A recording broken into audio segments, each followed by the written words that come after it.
I did my topic on Zimbabwe, which is like kind of unique, and happy to choose that topic. I just thought it was interesting, and that the country is a really unique relationship with geopolitics.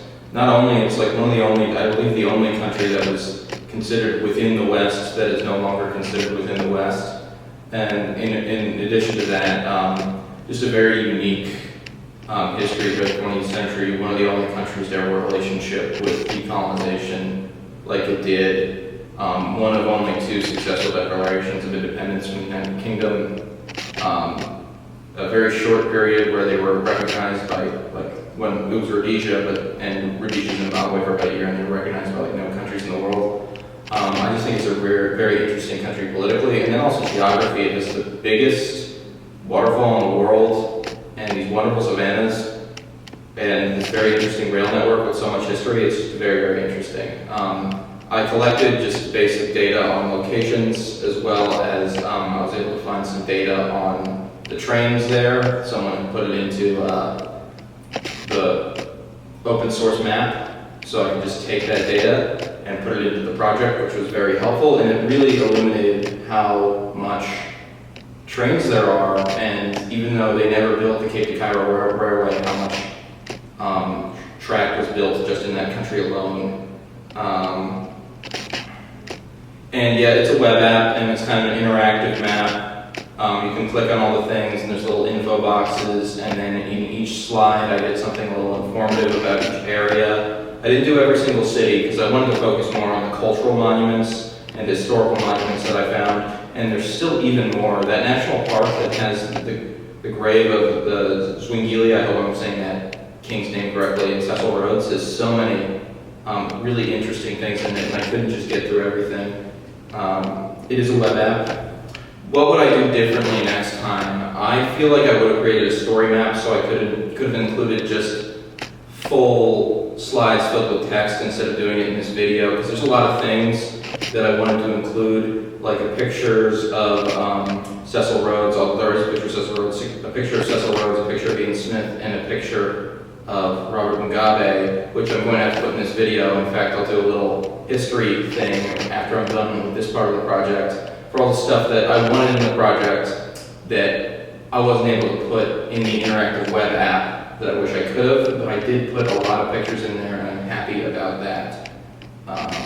What would I have learned? What would I use that I learned in this class for the future? That there is a massive open source web map online that has just about anything you'd ever need when making a map. That was very helpful in this project, and that will continue to be helpful for me for the rest of my life. I mean, if you look at just any college and university, the small college town from Barcelona, it was incredible.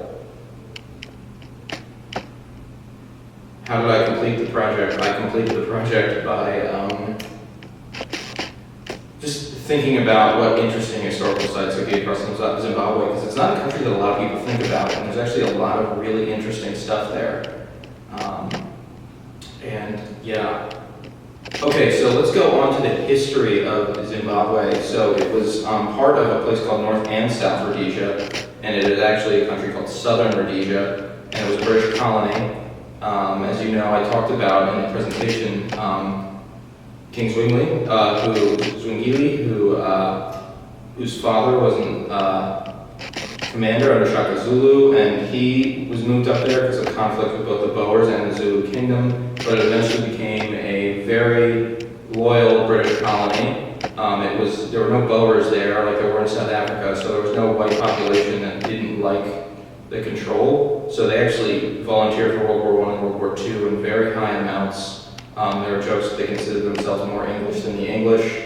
Most of them were lower class before immigration from white countries fell off after the Declaration of Independence because they had no international support.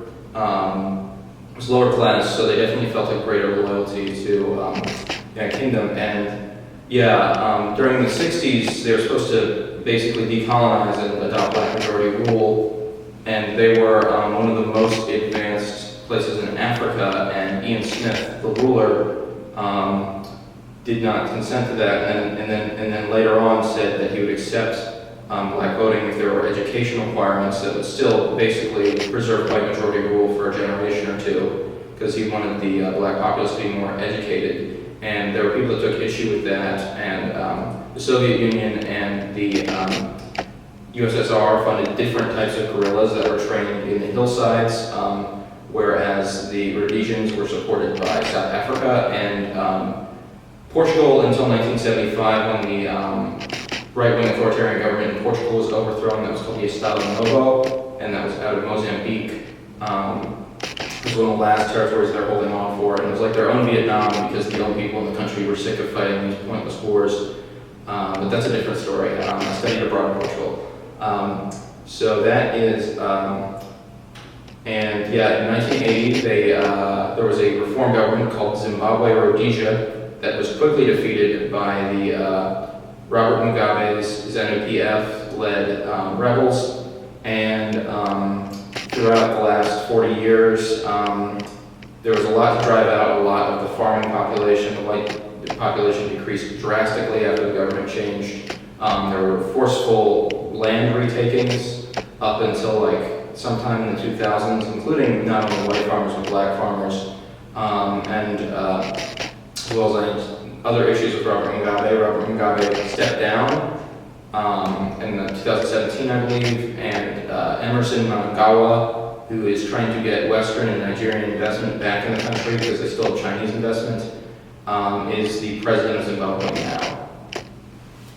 now. So, very rich and interesting country. I didn't even mention Cecil, I actually didn't mention Cecil Rhodes on the railway, but just very interesting. So yeah, that's my presentation.